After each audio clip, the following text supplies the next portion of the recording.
Continuing on in chapter 13, wrapping up the parts of the brain in the cerebrum and then into our cranial nerves. All right, so the cerebrum, of course, the largest part of the brain is previously seen. We have the right and the left hemispheres or parts. The outer surface is called the cortex. There are some folds within it that give it its unique kind of shape. Those are called gyri. And then the depressions, like the invaginations, are called sulci. And then we have a few specific invaginations or depressions, specific sulci, and then also fissures or larger separations. So we have the longitudinal fissure that separates the two hemispheres. So there's mainly a big gap between those two where they're not connected. So there's a huge kind of divot or hollow separating them called a fissure. The lateral fissure is going to separate the temporal lobe from the frontal and parietal. We'll see it in a little bit. And then what's called the central sulcus that separates the frontal and parietal lobes. So our specific gyri here, we have what's called this precentral gyrus. Again, these are the folds. So we have an ant that's anterior to the central sulcus, and it's involved in the primary motor cortex. We also have the postcentral gyrus that's posterior to the central sulcus, and it's involved in somatosensory. So precentral, more motor, efferent pathways, postcentral, more sensory or afferent. Then our cerebral cortex, we have layers of gray matter on the outer surface, and then a few different types of neurons called fusiform, stellate, and pyramidal cells. Now, there are four main lobes that we have. We already mentioned a couple of them when we talked about the fissures, but we have the frontal lobe that's in the front closest to our forehead. So this is our voluntary motor control. So again, our skeletal system, motivation, aggression, our sense of smell, mood, our personality, and decision making. So lobotomies. So if you want to Google that for some sad science, lobotomies were done like more in the 50s and the 60s, but essentially they would drill a hole into the forehead and essentially make mush. They would just stick like a probe in there and kind of mush around and circle around. For people who had personality disorders and were kind of out of control, that was their way of dealing with them. So it just essentially completely got rid of their personality. They were essentially like zombies almost, with no emotions whatsoever. Then moving to our parietal lobe, this is receiving and evaluating all that sensory information except smell, hearing, and vision. Occipital, that's going to be our visual, where it's being received and integrated. Temporal is going to be the site for smell and hearing. Everything else is in the parietal. But also in the temporal, we have some memory, some abstract thought, and judgment. Then we also have not a lobe, but what's called the insula. So this is deep in that lateral fissure that separates the two hemispheres. And this is going to receive and evaluate taste information. So coming back to some pictures here of the cerebrum. So again, our lobes, we have the frontal lobe, again, our anterior close to the forehead. The parietal lobe, kind of more on this side, thinking about like above our hearing. They're above our ears. Occipital right in the back, like right behind our eyes. And then we have the temporal lobes, which is going to be closest to like where our ears actually are. So again, frontal lobe, parietal more on the side, or kind of the middle, and then all the way in the back is the occipital with the temporal kind of on the sides. And then we can also see some of these, so the longitudinal fissures. So again, the right and left hemispheres, there's this huge kind of gap or invagination called a fissure. So the longitudinal fissure that goes here. Then the lateral fissure, there's a gap, which is much smaller, that separates the frontal lobe from the temporal. So that kind of gap or invagination there is that lateral fissure. Then the central sulcus, we also have here, we can see it kind of up here as well. So again, that central sulcus is going to invaginate right there. So it's just a deep invagination. All right, the cerebral medulla. This is the white matter between the cortex and the nuclei. And there's a few different fibers. So we have association fibers that connect make connections within the same hemisphere, so all on the right or on the left. Commissural, so think about the connecting one hemisphere to the other, which is called the corpus callosum. That's the only connection between those two. Otherwise, we have that longitudinal fissure separating them. And then we have projection fibers, and that's between the cerebrum and the other parts of the brain and spinal cord. So now our basal nuclei, we mentioned a little bit about these. So this is found in the cerebrum, the diencephalon, and the midbrain. These have motor function controls. So our corpus striatum is an example of this. It's made up of the caudate nucleus, lentiform nucleus, which is made up of the putamen and the globus pallidus. And then outside of the cerebrum, we also have that subthalamic nucleus and the substantia nigra that we mentioned earlier. All right, so if we see the basal nuclei here, the left, and then essentially the right would be the same. But again, the corpus callosum, it's kind of like this Nike symbol, but that's the connection between the right and the left hemisphere. But it's divided between the caudate nucleus and the lentiform, our subthalamic nucleus that's here, and then that substantia nigra that's actually part of the midbrain. All of this makes up what's called the basal nuclei. Right, then our limbic system I mentioned earlier, I said we'd come back. So it's part of both the cerebrum and the diencephalon. It's involved in motivation, emotion, learning, and memory, but also is involved in our endocrine, like our hormones, and our autonomic, so automatic involuntary responses. There are actually 6 areas that are made up of tracts. So again, lots of nerves coming in. So in the cerebrum, we have the cingulate gyrus, the parahippocampal gyrus, the hippocampus, the amygdala, the subcortical nuclei, the hypothalamus, so including those mammillary bodies, and the olfactory cortex. So all of these kind of make up this limbic system. So again, it's in both the cerebrum and the diencephalon. This is just showing where these are all found here. So again, these are just structures associated with this limbic system. All right, now moving into the covering of the brain. So the meninges, we also have ventricles in our cerebral spinal fluid. So the connective tissue of the membranes makes up the meninges, or the outside. So if you've heard of meningitis, it's an infection of these layers. And it surrounds and protects the brain. And there are 3 layers: the dura mater, which is the outermost part, then the arachnoid, and the pia mater.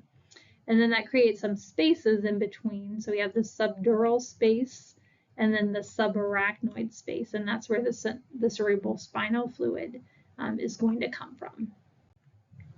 All right, so these ventricles also occur. So this happens during while the embryonic neural tube is occurring, is where these are going to come from. So again, these are kind of cavities within the brain. They're lined with endomal cells we mentioned before in our chapter about action potentials and the nervous system. So we have the lateral ventricles, and there are 2 of those, one on each side. So these are separated by what's called the septa pellucidum, but it's going to is connected by the ventricular foramina. And it's going to go then to the 3rd ventricle.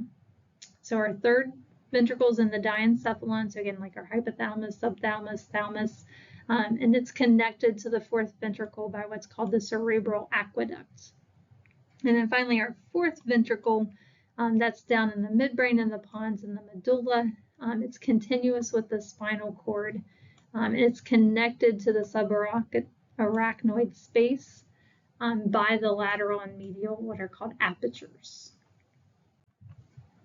And this is just showing those, again, 4 ventricles or spaces. So we have the lateral, and again, there's one on both sides, moving down into the 3rd ventricle. So we have that interventricular foramen, and then from the 3rd ventricle down to the 4th ventricle using that cerebral aqueduct. Now our cerebral spinal fluid, kind of similar to the serum that's in our blood, but not as many proteins, so very few proteins, unlike our blood serum. So this is going to bathe the brain and the spinal cord. It gives a little bit of nutrition, but it's mainly a protective cushion in the CNS that protects against rapid head movement. So if we look at the flow of that, so starting in the lateral ventricles, it moves through that interventricular foramen that we mentioned.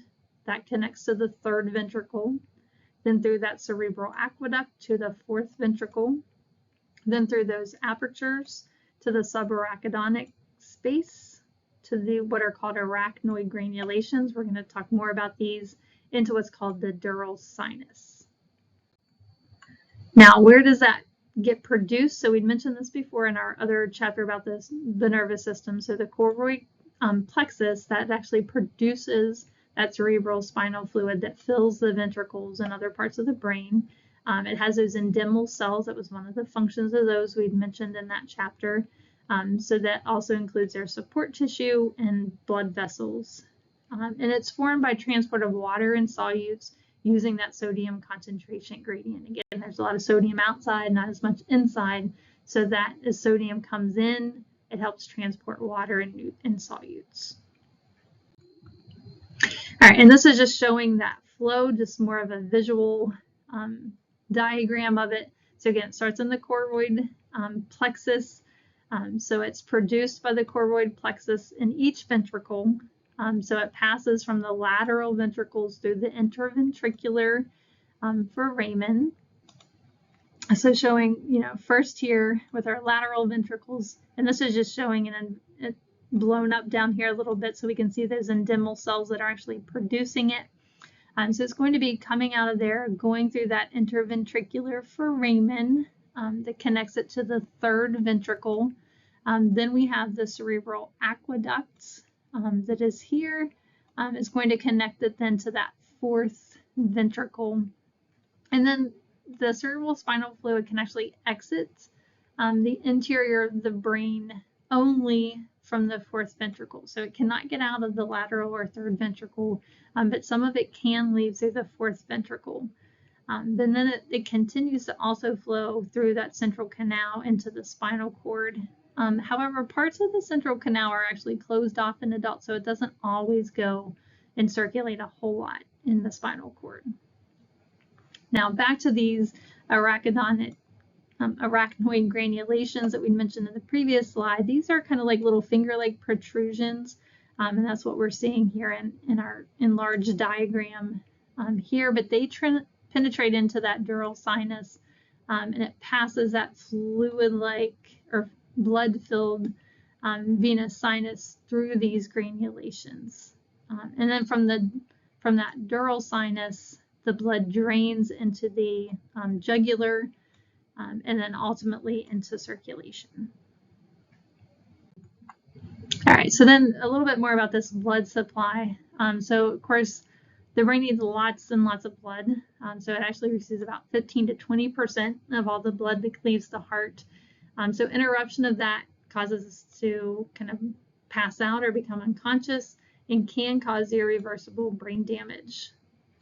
There's a high metabolic rate that depends on that constant oxygen and glucose for energy.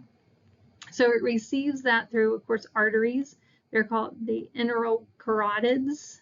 So the carotids go up, jugulars come down, the vertebral arteries, and then they're joined by basilar arteries. And then we also have cerebral arterial circles, or the circle of Willis, and that's going to join those the carotids join those basilar arteries using those circles. And then finally the cerebral arteries that actually form that arterial circle. Our blood-brain barrier, I'm sure you've heard about before. These are endothelial linings that line all of our capillaries, but those endothelial cells have tight junctions between them. Astrocytes, we talked about this as one of the glial cells from our nervous system chapter. So they have these foot processes that influence that capillary permeability. the basement membrane on the endothelium, and then we also have the characteristics here of that permeability. So lipid-soluble substances can move by diffusion. So that includes things like nicotine, ethanol, and heroin. That's why they're so addictive, and why small amounts can cause large changes is because a lot of it is getting to the brain because they're lipid-soluble. However, water-soluble substances have to be transported, so there has to be a transport protein there to move them in. So like amino acids and glucose. But again, if we're talking about drugs, a lot of water-soluble drugs are inhibited because there's not a transport protein available for them. Okay, so then talking now about these cranial nerves that are coming off. Again, we have 12 of them, so they're Roman numerals 1 to 12. So X is 10, ones are ones that look like eyes. So they move from the anterior to posterior in order as far as their naming. And they have one or more of three functions. So all of them either do sensory information, somatic motor, or parasympathetic. Again, that's kind of our rest and digest. All right, this is showing where all of them are. So as far as for the lecture, where they're at and the locations of these is less important. You'll cover that more in like the lab portion. So here we're focusing more on the functions as far as for lecture. What is each of these doing? Again, location will be more part of the lab portion. And this is actually showing it on an actual brain, so a little bit harder to differentiate between some of the nerves that are coming off in an actual brain. It's not quite as pretty as what the cartoon drawing is. All right, and this nice little summary table just helps to understand what the 12 are, and then the next one is going to give their functions. All right, so we're going to start first with those that are involved in sensory.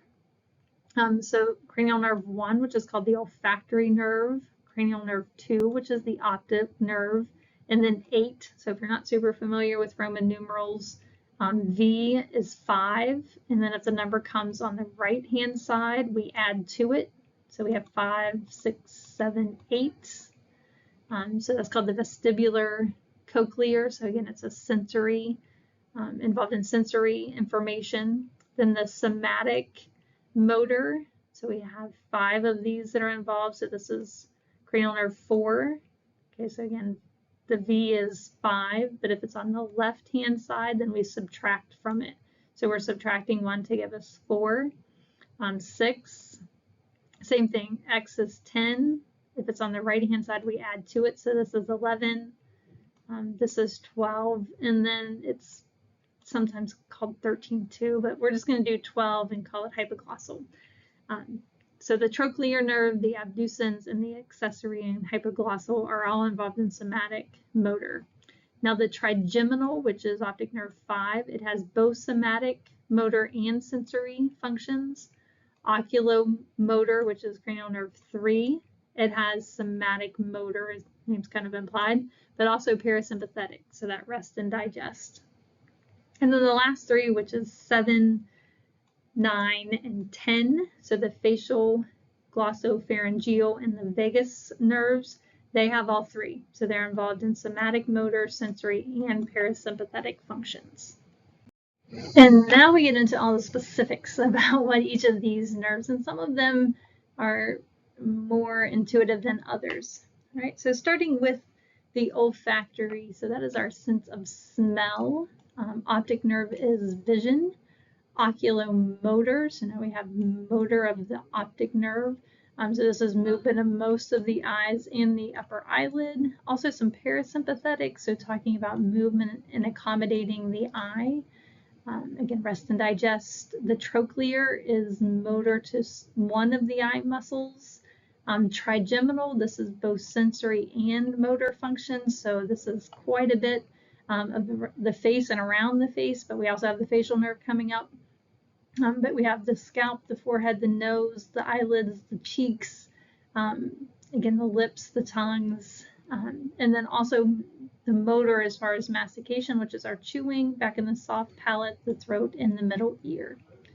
The abducens, moving into cranial nerve 6, another eye muscle here. So we have mainly the optic, but then 2 other nerves as well.